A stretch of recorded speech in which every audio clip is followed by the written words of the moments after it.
What I want to talk about today is it fear that is driving your thriving for success, or is it ambition?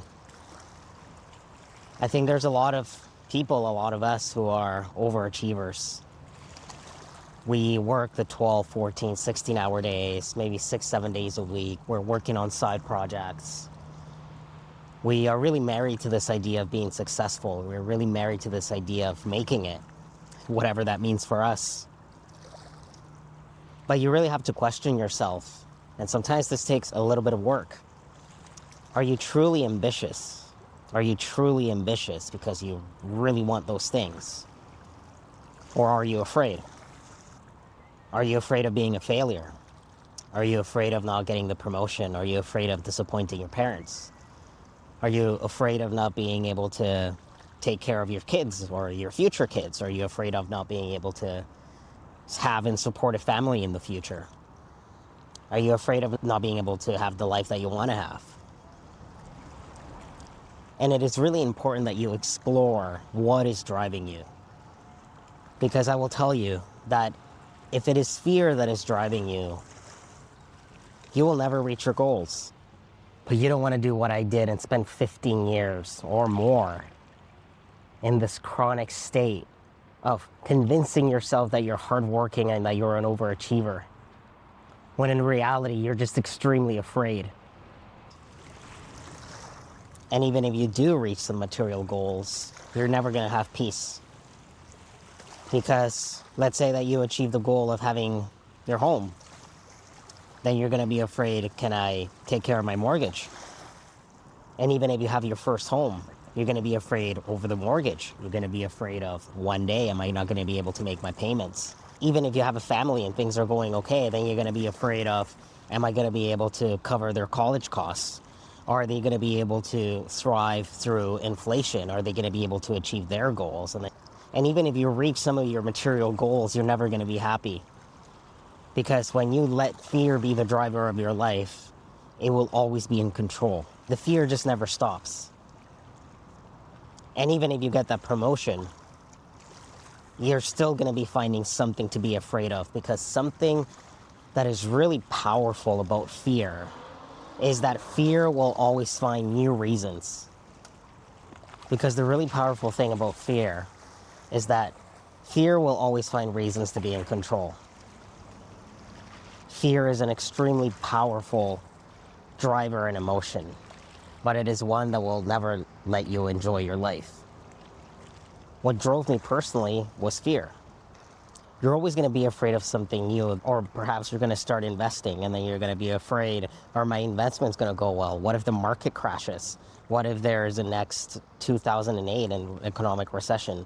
There is always going to be a fear. There is always going to be something. Even if at one point you have $500,000 in the bank, even if you have your own home, even if you have a family, there's always going to be fears. What if I get laid off from my job because there's a lot of layoffs that are happening in my industry, or whatever may be happening in your life? Fear is extremely powerful, and the thing is that when fear is your driver, it will always be taking the lead. And the other thing about fear is that fear is one of the biggest thieves of the enjoyment of your life. And for me, I worked those 14, 16-hour days. I did the whole thing. I did the side projects. I did the whole thing. I was frugal. I did the whole thing. I started to invest. I did the whole thing where I got a home. Did any of it bring me happiness? No, it did not. Because I was afraid. I was afraid of not amounting to anything in life. I was afraid of being mediocre. And fear is what drove me to everything that I did, to all the work that I did. Fear is what led me to burnout.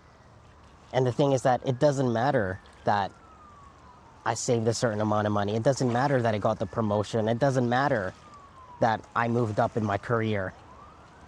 None of those things matter, because fear was always in the background. So anything that I was able to achieve, I felt that I still felt afraid of the next thing. And the other thing too is not only that I continued to be afraid, but I wasn't able to enjoy anything that I had. And the other thing as well is that anything that I did have was never enough. And even if I achieved certain things where In hindsight, I was doing well for my age. I still felt like a failure. I was still afraid that I wasn't good enough. And the point of what I'm trying to convey here is that you have to stop being afraid.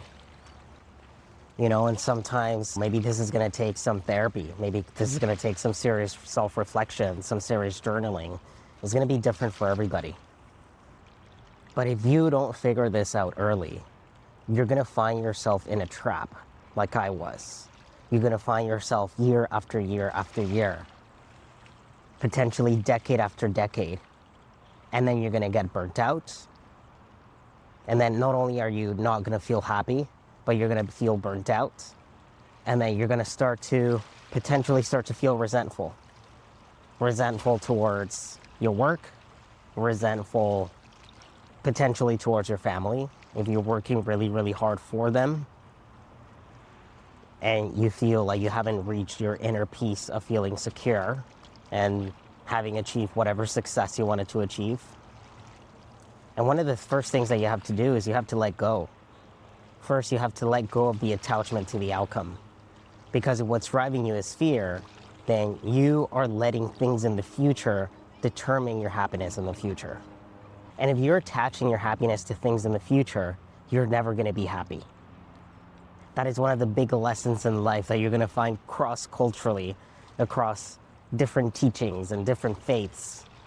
Your attachment to outcome and your fears of the future will mean that you're never going to find that confidence. And even if you achieve certain things, all those other emotions are going to still be in charge. And then when you're burnt out and you're unhappy and you're resentful, maybe that's when you'll start to learn that living life through fear is not the way to go. And you want to learn this before you get to that point. And unfortunately for me, I had to reach burnout. I had to reach physical ailments. I had to reach extreme anxiety, extreme depression, chronic pain. I had to reach those things for me to learn to let go of fear. And the thing is that this is a work in progress. I'm a work in progress. You know how they say a shattered vase that is put together with molten gold.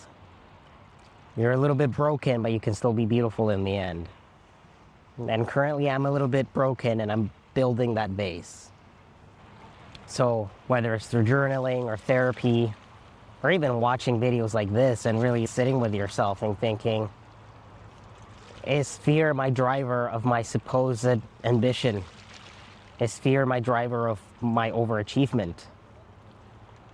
And if you recognize that that is you need to start to change. You need to start to change because the outcome is not good. But on a positive note, if you realize this about yourself, you can start to enjoy life and seek some happiness now. Start to enjoy the things that you have now. Start to enjoy the connections that you have now. Start to enjoy the friends that you have now. Start to enjoy the achievements that you have now. If you're an overachiever and you want 15 more things and you've achieved 3, you've achieved 3 things, which is still a lot more than probably a lot of the people your age. And I think when you're an overachiever, or perhaps somebody who is driven by fear, you don't recognize or celebrate your successes. So start with that.